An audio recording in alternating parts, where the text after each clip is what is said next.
Hello and welcome to Central Middle School's virtual Veterans Day presentation. Unfortunately, due to COVID restrictions, we are unable to hold our regular in-person assembly, but we are pleased to be able to honor our CMS community of veterans this way.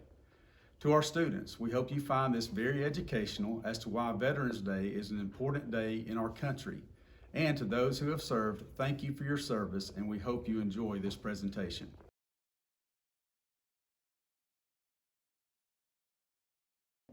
Wars are a part of every nation's history, but it has only been in the last 100 years that an official day has been set aside to honor those who fought for their country. In 1921, an unidentified American soldier was buried in a special location in Arlington National Cemetery.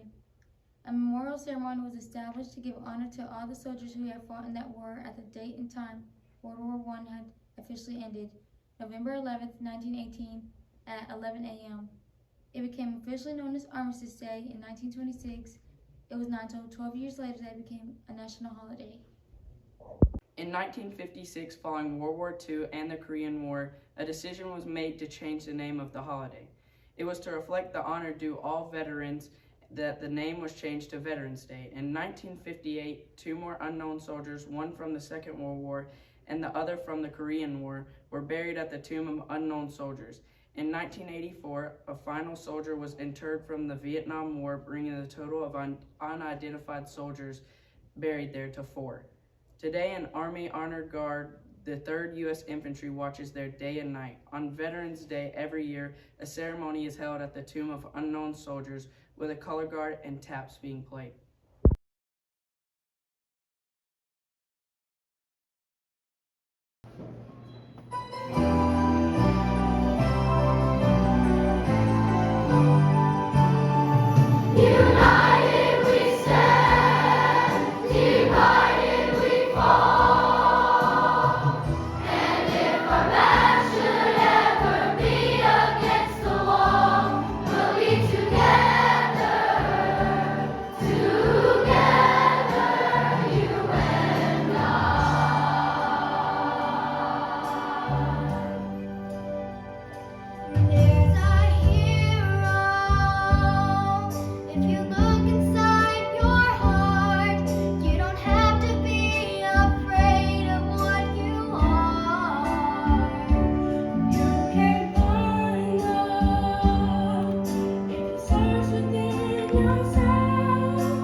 distinguished guests, my fellow veterans, administrators, teachers, staff, and students.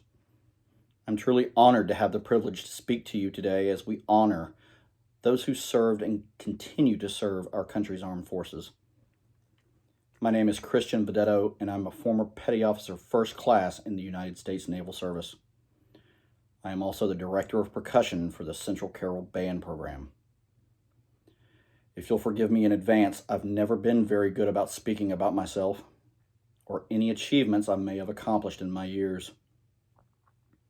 I'll start with a quick history. In the fall of 1998, I very humbly entered the Naval Recruiting Offices in Augusta, Georgia. I was met by a very tall, slender gentleman wearing what I would come to know as his dress blue uniform. A rather loose-fitting smock-type shirt with a white stripe down the rear of the neck and a long, black, neatly tied neckerchief which hung down in the front of his V-neck type shirt. Similar to what I had seen as a child watching the Disney cartoon character Donald Duck. I recall my first thought not being, wow, that's a lot of multicolored ribbons and shiny pins fastened so neatly on his shirt. Or this guy must be some highly ranked officer, as I was admiring the bright gold rating and ranking insignia sewn so neatly down the sleeve. Instead, the first thought that went through my young 18-year-old mind was, I cannot wear bell-bottom pants as a dress uniform.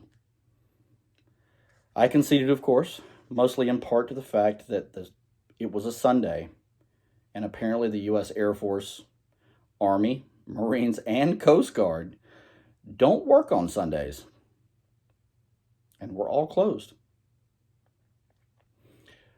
I, of course, joke about that.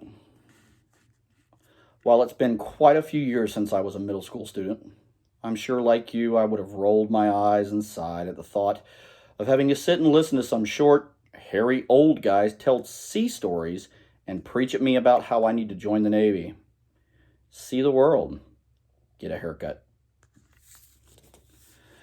Well, I'm not going to do that.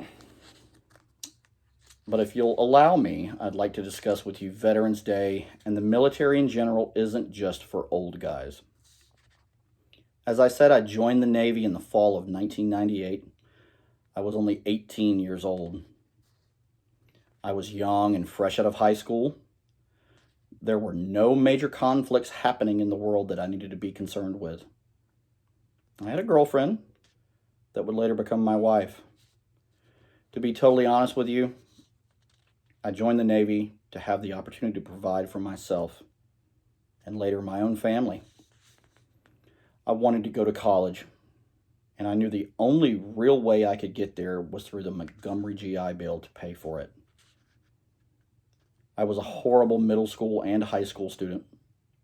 I was diagnosed dyslexic, attention deficit disorder. I have a slight stutter, and I have a multitude of other learning disabilities to this day I still deal with. But I wanted more for myself, and I did want to see the world. Because of the timing unto which I signed my life away, as they say, I left for boot camp in December of that year, the day after Christmas, in fact. I had signed up to be a hospital corpsman, which is like a mix of a paramedic and a nurse. I wanted to be like my mom, who is a nurse herself. I wanted to continue what I consider to be an honorable profession.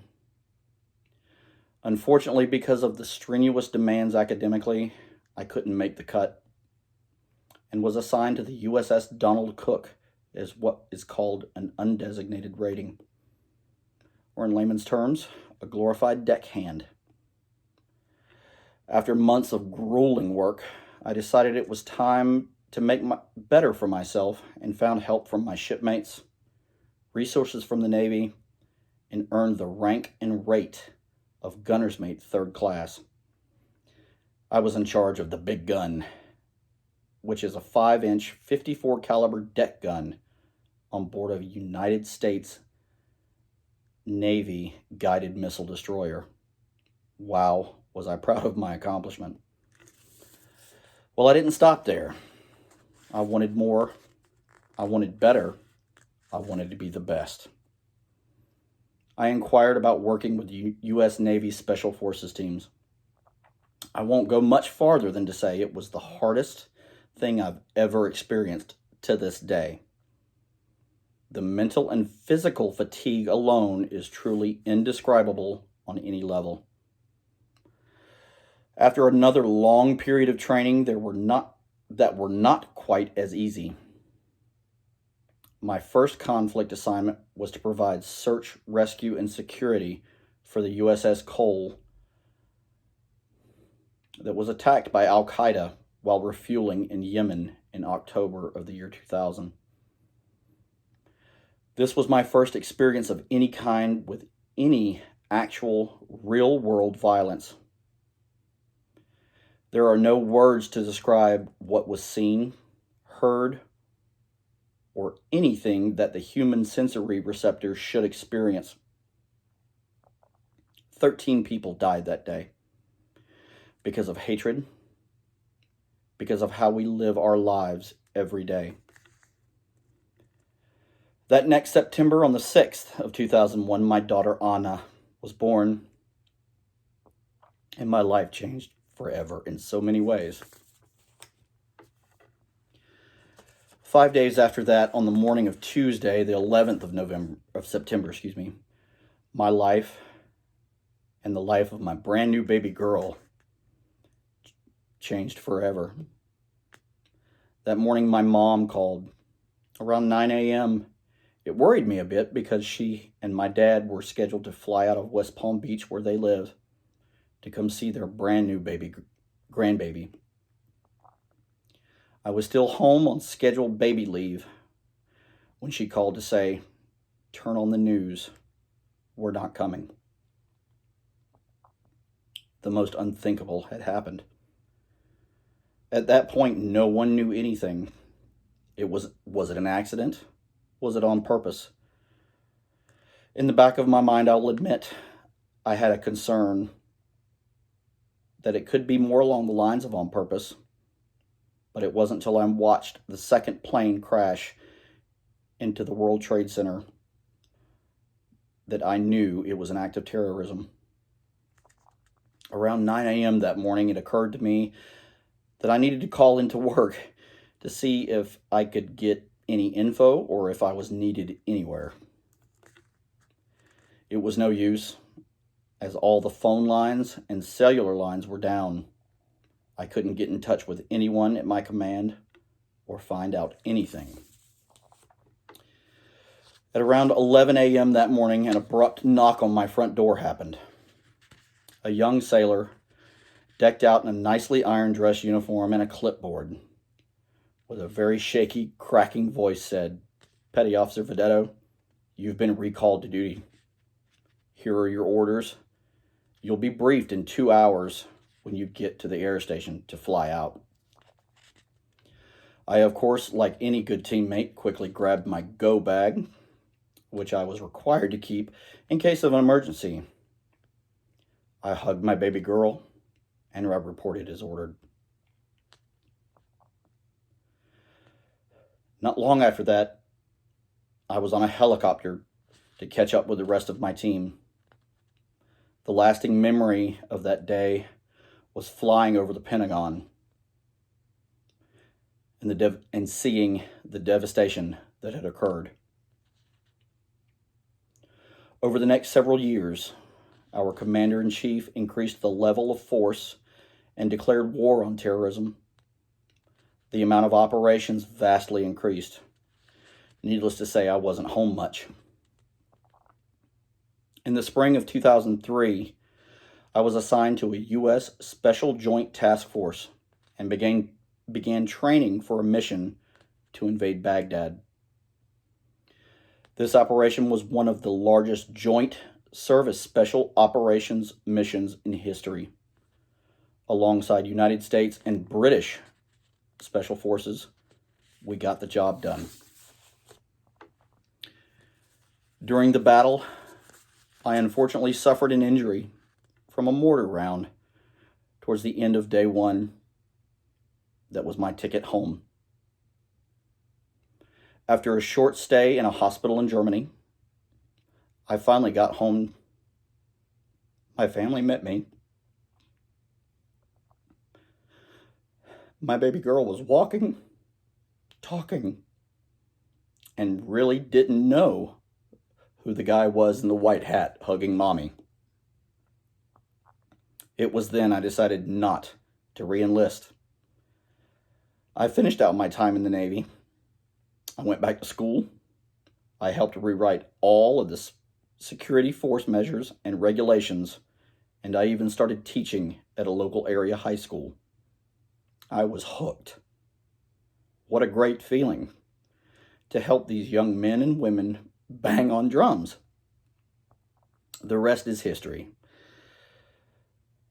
And here I'm still teaching young folks how to bang drums and make things go boom, this time with drumsticks and mallets. Now, if I may take a moment, this country has been ever so fortunate every day to have ordinary citizens like you take their civic responsibility seriously and will take part in whatever is necessary to maintain what we know as freedom, no matter how great the challenge, no matter the cost, no matter the sacrifice. In September 2001, we did not seek, nor did we provoke an assault on our freedom and our way of life. We did not expect, nor did we invite a confrontation with evil. We did not want, nor did we ask for 2,996 people to perish. Yet the true measure of a people's strength is how they rise to master that moment when it does arrive.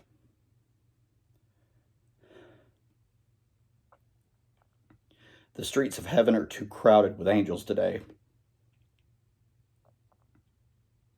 They are our students and our teachers and our parents and our friends. They are our countrymen. The streets of heaven are too crowded with angels. Yet every time we think we have measured our capacity to meet a challenge, we look up and we're reminded that that capacity may well be limitless. This is a time for American heroes. We should do what is hard. We should achieve what is great. This is a time for American heroes, and we should reach for the stars. Tomorrow's heroes are sitting right where you are today. Tomorrow's heroes won't have to put on a uniform and fight. Tomorrow's heroes won't need to be rich or famous or have a YouTube or TikTok channel. With lessons and information your generation is learning in school today, with the boundless opportunity afforded to you, each and every single one, mankind's limits are virtually non-existent. In just the past century alone, we've split the atom. We've spliced the gene. We've roamed Tranquility Base on the surface of the moon. We've reached for the stars, and never have we been so close to having them in our grasp. New science, new technology is making the difference between life and death. With dedication, commitment, responsibility, courage, you are tomorrow's heroes. I will leave you with this. Please don't ever forget that you are a citizen of this world, and that there are things that you can do to lift the human spirit. Things that are easy, things that are free, things that you can do every day. Civility, respect, kindness, and character are all it takes. You are too good for senselessness, gossip, and snark. You are too good for intolerance. I think it's worth mentioning that you are too good to think that people that disagree with you are your enemy. The author F. Scott Fitzgerald once said, "The test of a first-rate intelligence is the ability to hold two opposed ideas in the mind at the same time and still retain the ability to function. One should, for example, be able to see that things may be hopeless and yet be determined to make them otherwise." Our country was founded by a small group of thoughtful, determined people. So don't ever forget that a small group of thoughtful, determined people can change the world. Thank you so much for your time and your patience. Always do your best. Nothing less will ever be good enough. Thank you so much to the veterans past, present, and future.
missing man table is a special table, set for 6. The empty chairs represent the Americans who were or are missing from each of the services: Army, Marine, Corps, Navy, Air Force, and Coast Guard, and civilians, all with us in spirit.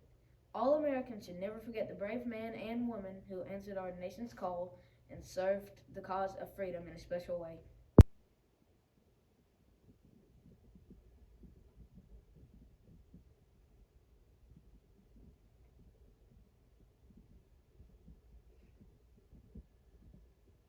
The table is round to show our everlasting concern.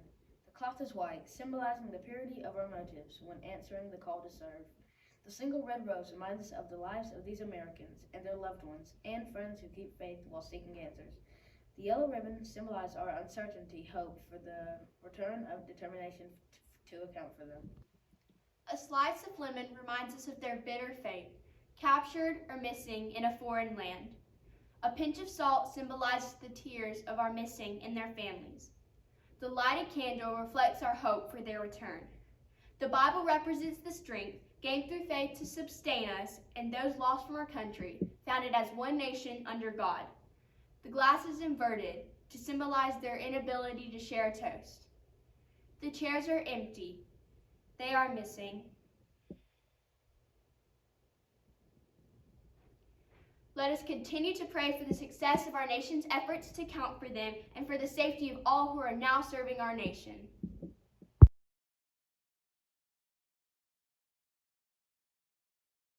While Veterans Day is typically a tribute to America's living veterans, we would like to include a moment of respect for those who gave their lives for this country. The signing of the World War I peace treaty took place in a railway coach near the battle zone in France. The Bulges sounded ceasefiring and the hostilities ended, marking a most significant moment in world history. Although 11 a.m. remains the traditional hour for this type of tribute, I would like to ask you all to stand for a moment of silence and the playing of taps. Please be reminded that it is inappropriate to applaud at the end of taps, as this is the traditional farewell played at those of military funerals.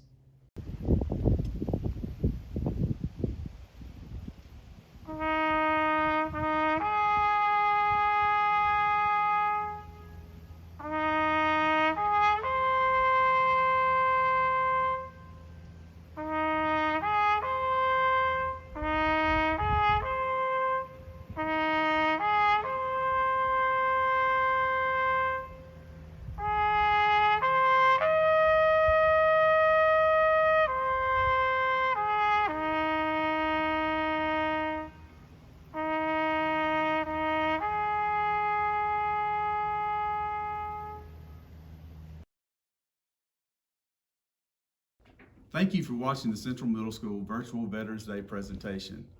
To our student audience, hopefully you have a better picture of why Veterans Day is so important. And to those in our community who have served our country, we thank you.